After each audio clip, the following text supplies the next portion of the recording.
Hello to all the co-founders out there. My name is Keith, and this, of course, is the Startup Sales Mastery video podcast with your host, me, Keith Harrison.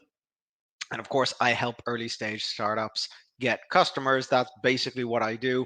And as you can see, I am in my t-shirt, and that can only mean I have been training all morning, which is good. I'm just having my coffee. I'm getting organized. But we are at the hour. Good morning, good afternoon. I don't know where you are. And yes, co-founder club, which we can see, where is it? Somewhere like this. The camera seems a bit awkward, but we work with co-founder club, the community for entrepreneurs. You'll have to forgive me this morning. I am very, very pumped and excited.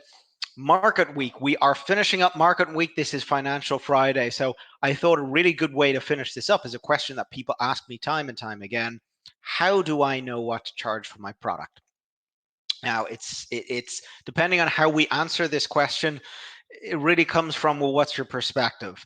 And I'm going to tell you exactly what I mean. And I want everyone to know that I am a sales guy.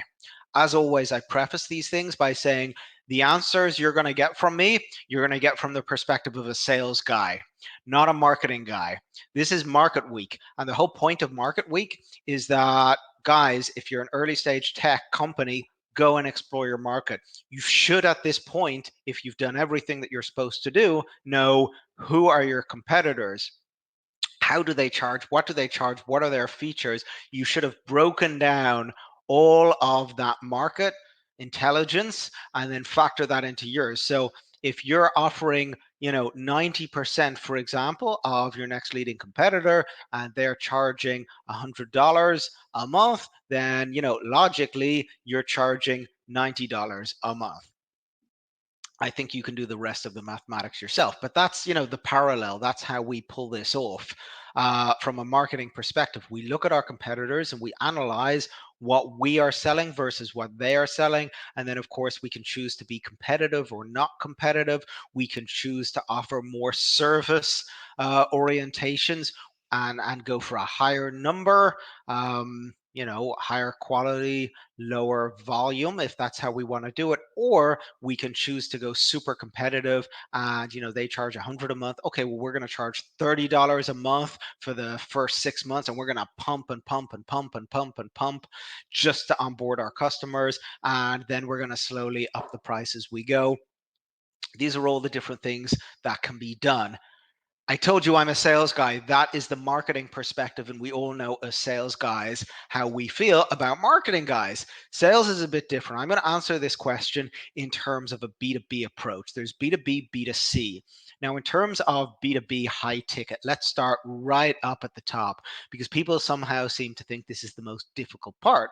How do we know what to charge? It's a really expensive product. Okay, great. Ask your customer. I mean, really, that is the answer. I do it all the time. Sometimes I'm given budgets because, of course, we know I do reselling as well for early stage startups. This is the best model. This is the model I love to do.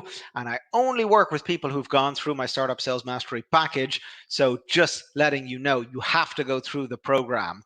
I call it a package, a program. Basically, it's my way of vetting you, that I know you know your stuff. It's been tested, verified, and your products are good to go. So if you want to work with me, you have to go through that before you reach out and say, "Ooh, Keith, can we do something together?" No, you have to go through that. And the way I find out on how to charge, sometimes it's a 10,000 ticket. 10,000 ticket, the startup will make 5,000, I'll make 5,000, but I'm not going to offer it to the startup. To the customer at 10,000. I'm going to have a conversation with them. Now, this does take a bit of sales skill, what I'm about to say, but hire a salesperson, hire me, or learn it. The idea here is to find out the value, and it's a simple formula. What is the value of your solution to them? Is it more or less than the cost of your product? And that's really what it all comes down to. Mr. Prospect, can I ask you, if we were to solve this problem, how much would that be worth? Ooh, I don't know a lot. Well, tell me, what do you think? Let's break it down.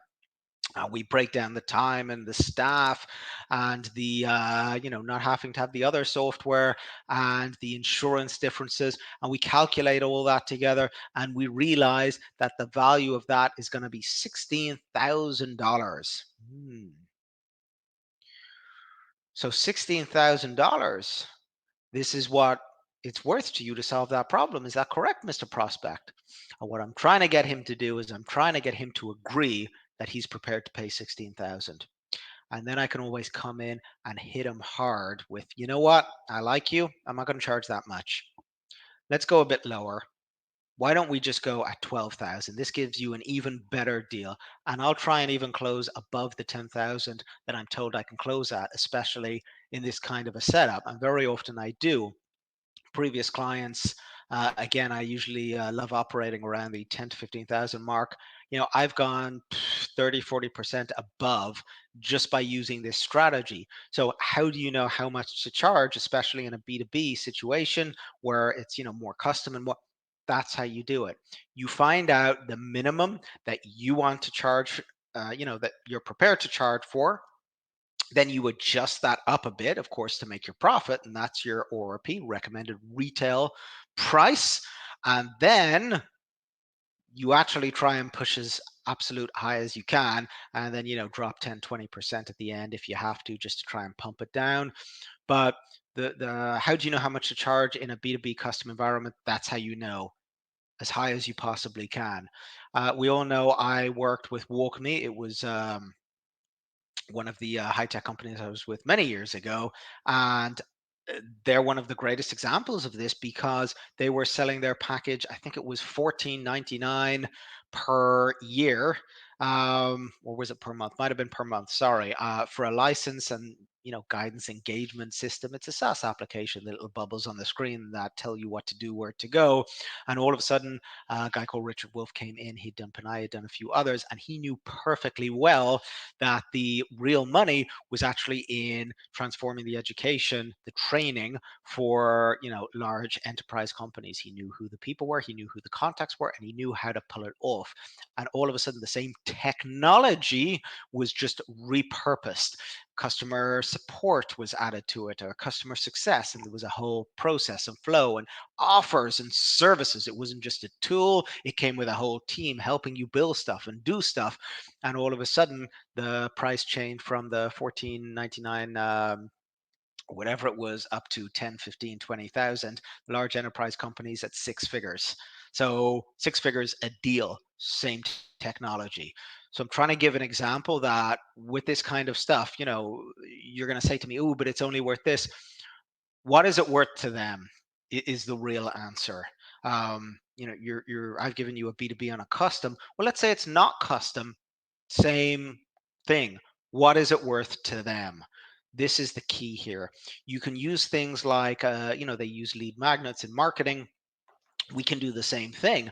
A lot of the CRMs, for example, starts off at $10, $20 a month. And then HubSpot famously, they jump you from $50 a month at their professional right on up to $1,200 if you want to go to the next level. And it's kind of like, whoa, what the hell? And that's why I'm against them. It's not a bad deal. It's just like, guys, whoa, that's a big jump.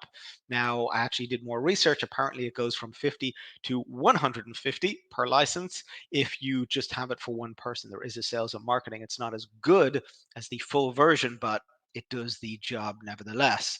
So there's these tactics that we can do as well. Salesforce, one of the top CRMs in the world, they have at the moment entry levels. They're competing as well. I think it's $50 a month, might be $20, $30 a month at their entry levels. And of course, second you start going up with them, speaking to their sales agents, you're pumping up 2, 3, 10, 20,000. I think their marketing package is like $20,000, which is like, whoa, what the hell? But if you're a large growing enterprise, which I'm sure all of us want to become, this is where you're going to. And you need to get into that mindset that you're going to need powerful tools to get you there. That is really the answers that I can give you. There's no set standard. Marketing will tell you there's a set standard. I am telling you as a sales guy, there is not. I challenge anybody out there to give me your product and I can repurpose it into anything that can be worth Absolute thousands. I do it all the time. I've been trained to do it. I know how to do it.